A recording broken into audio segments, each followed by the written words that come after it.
This video is in affiliation with Collingwood Insurance. Great deal via the link at the moment, but more on that one later. This video is all about how much to turn the wheel when you're trying to go around a bend or do a junction. The problem is, if you're asking how much should I turn the wheel, you are definitely on the wrong track. I get that question a lot from customers, and it seems to be a question that comes up often in the comments of this YouTube channel. If you're thinking about where to turn the wheel or how much to turn the wheel, you're not thinking about where you're going. It's kind of like looking at your feet when you say want to walk towards your car. There's my car.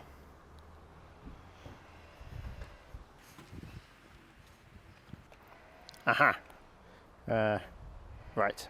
So let's just move these over here. Walk this way. Ah, finally, there we go. So in this video, I'm not going to tell you how much to turn the wheel because that's not going to work, but I am going to tell you where you need to look and what you need to aim for. If you're looking in the correct place, aiming for the correct part of road, you simply just turn the wheel until you feel like you're heading towards that target. If you want advice on how to use the wheel, like where to put your hands and how to turn it without getting your hands in the muddle, there should be a link in the top right hand corner of your screen. But now I'm going to give you an illustration on where you need to look so you know how much you need to steer. Now I'm going to use this piece of paper, this pen and this road to explain where you should look when you're trying to steer a car. I'm in the UK, so I drive on the left side of the road, but the same thing would apply if you drive on the right side of the road. Let's say you're here. Where should you look? You should look as far as you can without your line of sight, your vision, straying across someone else's path. So here, the furthest I can look is actually here. If I look over here, my line of sight, my vision, is cutting the corner, going over the wrong side of the road. Doing that will probably cause me to go over the wrong side of the road as I go around that bend. Once I'm here, I can't look there, for example, because then I'll go over the pavement. So you have to look within your lane, as far as you can within your lane. So if I'm here, I'm going to look about there. That's about as far as I can look without cutting the corner. So then I'll go to there. When I start getting near there, I'm going to start looking a little bit further, maybe to about there. Then I'll get to there, trying to draw a straight line, not easy. And then here I can see to about there, so I'll get to there. There I can see about there, so I'll get to there. And then there I can see all the way now, so I can go. If I was here and I started looking there, I'd probably do that. Maybe not that badly. I'll probably just cut it a bit or get near the curb or just clip the curb there. Nervous drivers tend to do this because they're not looking where they're going. They're not looking within their lane. What a nervous driver would normally do is they'll be looking really far because they're worried about what could be coming towards them, and because they're worried about what's around the bend, they're not looking at where they're going, they're looking at what's coming. So on straights you can look far, but on bends you've got to look quite close, but you look as far as you can without cutting across the other side of the road or cutting across the curb. I also need to mention where you should look in your lane. So I've told you how far you should look, but where you should look, and that's the center of your lane. As you can see, these X's I put, they are in the center of the lane. Try not to look at the curb, try not to look at the middle, try and look at the halfway point, and keep your left leg over that halfway point, and therefore the middle of your car should be over that halfway point. If you're driving on the other side of the road and your steering wheel is on the left side of your car, you'll be using your right leg instead of your left leg. You basically use the leg which is closest to the middle of your car. So that's where you should look on bends, but where should you look on junctions, say if you're turning left or right at the end of the road? Now I'm going to try and explain where you should look when you're doing junctions. So let's say you're turning left. You want to start turning when the side of your car gets to the beginning of the bend. So around about here, this is the beginning of the bend for turning left. When you are around about here, do that, that's a car. So your side of your car is near the beginning of the bend, you want to start steering, but you've got to look in the correct place. And again, it's the same principle applies. You look as far as you can without cutting the corner. So at the moment, I would say it's around about there. If you look there, you're not cutting the corner. And hopefully, if you aim for that point, you will go towards it and curve around the bend. Once you start getting near it, look far to help yourself straighten up. Don't try and look at the curb, because that's going to make you go too far away. When you look at the curb, you feel closer than you are, because quite often you can't see it, which makes you worried that you might hit it. And then quite often what learners do in that situation is they don't steer enough, they steer too late, and they end up doing that, which is known as a swan neck. When you're turning right, you want to start steering on this occasion when you're actually at the end of the road. So I'm going to go to the end of the road now. So that's your car there. Normally, when you're turning right, you're nearer the middle. Although on a narrow road, don't do that. Just stay in the middle of your lane, because you just put yourself closer to oncoming cars. And a lot of roads in the UK are quite narrow. Now, what you don't want to do when turning right is look here. So many people look here and try to avoid it. And when you do that, you steer way too much, way too soon, and you just end up driving up the wrong side of the road. What I tell people to do is look at the middle of their lane, just where their road ends. So this is your road here. The road ends about there. So the middle of your lane's about there. Look at that point there and then aim for that. That way you'll be cutting across an acceptable amount of the wrong side of the road. So you look there, aim for that. Again, once you start getting near that, say round about here, look far, and that will help you straighten up without going like this. That happens when you get all the way here before you start looking far. Because by the time the car comes round, your wheels are still pointing that way, so you end up still going that way a bit before you bring it back again. So you want to start straightening up when you're almost there. So now I'm going to use the head cam to show you where I'm looking when I turn left at a junction. Firstly, I try and get that bend alongside my door before I start turning. Then I'm going to lean forwards to give myself a better view, and I'm going to aim for here, which is as far forward around that bend as I can into the middle of my new lane without cutting over the curb. So I'll start moving now, just see if it's safe, and head for that point, steering until I feel like my body is going towards that point. I pay no attention to where the car is heading. The car looks like it's pointing towards that skip, but that's not true. Where you're heading is different to where your windscreen is pointing or the nose of your car is pointing. Always feel where you're going. Don't look at where the front of your car is pointing. So when I feel like I've added enough steer, I'll just hold the steering steady and let it come round. Now I'm near the line. I'll make sure it's safe to go. It's a very quiet road. This rarely ever get anyone down here. That's why I'm using it to demonstrate. So no one's coming. And now I'll look slightly further around the bend. I'm going to look around about here now, because I can see slightly further without cutting the grass or going in the other side of the road. Just another check. You wouldn't do this in stages, obviously. I'm just trying to show you. And when I get to around about here, I'm actually going to look really far up the road, because now I need to start straightening. Although the car is pointing this way, I am not going over there. I'm starting to head towards the grass. Although it looks like it's pointing to the right, is heading towards the left, and that's what counts. I'll have another look, because I've been stopped there to make sure no one's coming. Look far towards that black car, and I'll slowly start to unwind the steering and feel my body head towards the black car. I don't focus on where the front of the car is pointing. I feel where I am heading as a person. So now I'm going to show you where I'm looking when I'm turning right.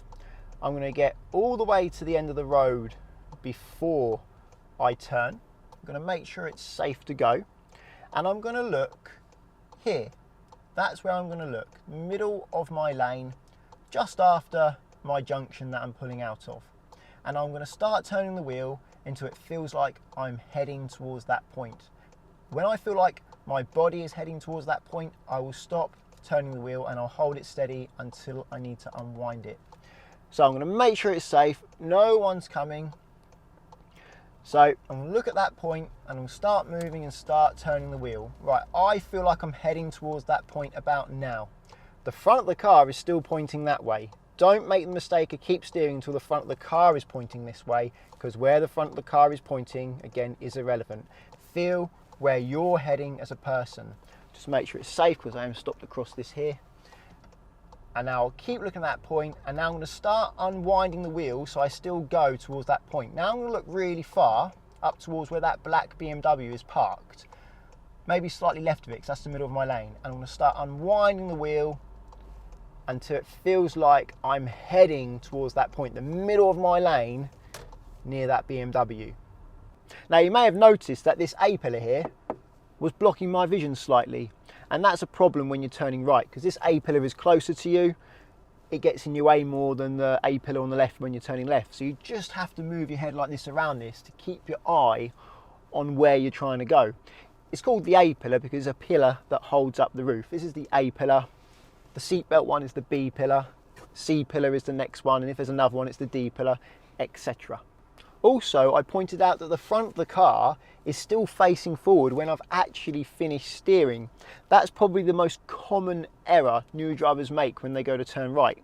They look forwards out the front window and they keep turning until the front of the car is pointing where they need to go. You do not want to pay attention to the front of your car where it's pointing. Pay attention to where you're heading. I'm saying it a lot in this video because really the key to steering well is not only looking in the right place, but feeling where you're going as a person instead of trying to judge which way the car is pointing. That's incredibly important. So now I'm going to show you what most new drivers normally do when they turn right for the first time. So they get to the end of the road as their driver and instructor is telling them to. They check to make sure it's safe. In fact, quite often they're doing that a little bit too much. When it's safe, they look forwards, they set off, and they keep turning until they feel like the front of their car has finally come round the bend, and then they straighten up before hitting this curb here on the right, and then they're on the wrong side of the road. That's why it's important not to focus on where the front of your car is pointing, but instead focus on where you're heading as a person. Where your front of your car is pointing is not necessarily where you are going, because the wheels can be pointing in a different direction. And now I'm going to show you the common mistake new drivers make when turning left at a junction. Firstly, they don't bother leaning forward, so they don't get a better view of where the curb is. And then the curb goes out of view and they don't know where it is, so it makes them worried. So what they do is they will check to make sure it's safe, and there is a car coming, so wait for that to go past first, is they look out the front window and they don't steer enough. I think there's a van coming now as well, so I'll wait for them too. Yeah, so they don't steer enough because they're worried about hitting the curb. They can't see the curb, so they're worried about it. What you really need to do is you really need to try and lift your head up and look round that bend. Now I've gone so wide, I'm never going to see it, so I'm in trouble now. I'm definitely going to end up going on the wrong side of the road. So as they come out, they don't steer enough. They always end up on the wrong side of the road like this, and then they bring it back to the correct side of the road. That is known as a swan neck. Okay, now I'm going to give you more proof that where the front of the car is pointing is not necessarily where you're going. At the moment I'm pointing towards that black car. The steering wheel looks straight. Well, let's see where I go. You probably guess I'd go straight. I will make sure it's safe before I go. And now I'm going to set off. And actually, even though my car is pointing that way and my steering wheel looks straight, I'm in actual fact heading over there. Look, where you're heading and where you're pointing are two different things. Try and feel where you're heading and just move the wheel as long as it takes, as much as it takes, until you feel like you are heading where you need to go. Don't think about how many times to turn the wheel. Just think about where you want to get to and keep your eye on that point until you feel like you're heading towards that point, and you keep steering until you feel like you're heading towards that point, and you'll start straightening the wheel as well to make sure you don't go past that point. And when I'm driving on bends, I just look in the middle of my lane as far as I can without my vision cutting across the other side of the road, as I explained in the illustration. I'll do that here as well, just looking as far as I can in the middle of my lane without my vision now cutting across the pavement. If I was to look across the pavement or across those roadworks, I'd probably get a little bit too close to them. I might even risk knocking the curb. If you're struggling to judge where your car is, to place your car in the middle of your lane, check out the link in the top right hand corner of your screen to how to judge the width of your car. That will really help you with lane placement as well as judging the width of your car. Something else that a large proportion of learner drivers do wrong is they use their peripheral vision for position instead of their focus for position. Now, if you don't know what the difference between peripheral vision and focus is, look at something now, or just look at the screen you're using to watch this video. Focus on that. You can see detail. That's your focus. Now, whilst watching whatever it is you're looking at, wave your hand near the side of your head. Now, even though you're not looking at your hand, you can still see your hand. That's peripheral vision. And what learners do wrong is they use their peripheral vision for accuracy and their focus for awareness of what's around them. You don't want to do that. You want to use your focus for position and your peripheral vision for your awareness of what's around you and hazards. And that's because your focus is really good at position, but your peripheral vision is useless at position. Your peripheral vision is actually really good at helping you be aware of the hazards around you. Think of early humans. They would focus on picking berries, hunter-gatherers, I guess, but their peripheral vision will alert them if there's a creepy crawly walking up alongside them, or a snake or something. That would alert them of the danger, but the focus is on what you're doing. And that's the same with driving. You focus on what you're doing, but you're aware of your surroundings. Nervous drivers, people who are maybe anxious about driving, focus on the problems because they're worried about them, but that stops them focusing on driving, and that makes it so much harder for them to learn to drive. So this is a way you can put your peripheral vision to the test. How good is your peripheral vision at accuracy? And I get my customers to do this sometimes to show them why it's so important to focus on where they're going and not focus on problems around them. So what I do is I draw something like this. It's a skinny road, put an X at the start, triangle at the end. And I say to them, put the pen on the X, like I'm going to now. Now look at the triangle. You're only allowed to focus on the triangle. You mustn't look back to the pen, although you'd want to. Focus on the triangle and try and draw a line all the way to the triangle between the two lines that I've drawn without cutting a corner or going over one of the lines. Let's see what happens. I'm going to do it now. This is genuinely the first time I've done this on this video, first take. Let's see what happens. I'm focusing on the triangle now. I'm going to try and get to the triangle with only focusing on the triangle. I'm trying my best to use my peripheral vision to see where the line is. I'm really looking at that triangle now. It's starting to get a little bit, feeling a bit easier now. It's starting to get a bit closer to my focus at the triangle. Now let's have a look. Oh, well, yes, a little bit out, isn't it? This time, I'm actually going to focus on the pen. I'm focusing on the pen this time. Much easier. And the same applies when you're driving. When you're driving, you've got to focus on where you're going. Don't be looking at everything around you. It's why I don't like that hazard perception test. The hazard perception test is always trying to get you to look at problems, whereas I'm trying to get you to look at solutions, where you can go, where you can wait, not where you can't go. The problems are normally fairly obvious. Most of my customers seem to notice the problems. It's not the problems that are the issue, it's how to deal with the problems. Well, I hope this video helps you steer more accurately, so you're not steering too much or too little, and I hope it also makes you realise that you don't want to be focusing on the steering wheel when you are steering. If you think it will, please give the video a thumbs up and check out Collingwood and Confused in the description. Collingwood are great if you're learning to drive and you want to insure yourself on a friend or family member's car, because you can do so without affecting their policy or risking their no claims bonus. There's long-term policies and short-term policies available. If you cancel a long-term policy, you do get a pro rata refund for what you haven't used. Also, using the link in the description, there's up to 35% off at the moment. And there's a £20 Amazon gift card in there as well. Using the link does support this channel. However, make sure you compare your quotes. So go to confused.com and they will compare many insurers for you, so you can compare many insurers with Collingwood as well to make sure you're getting yourself the best deal. Using the link in the description to confused.com does support this channel. If you want to get my future videos, please subscribe, and until the next one, cheerio.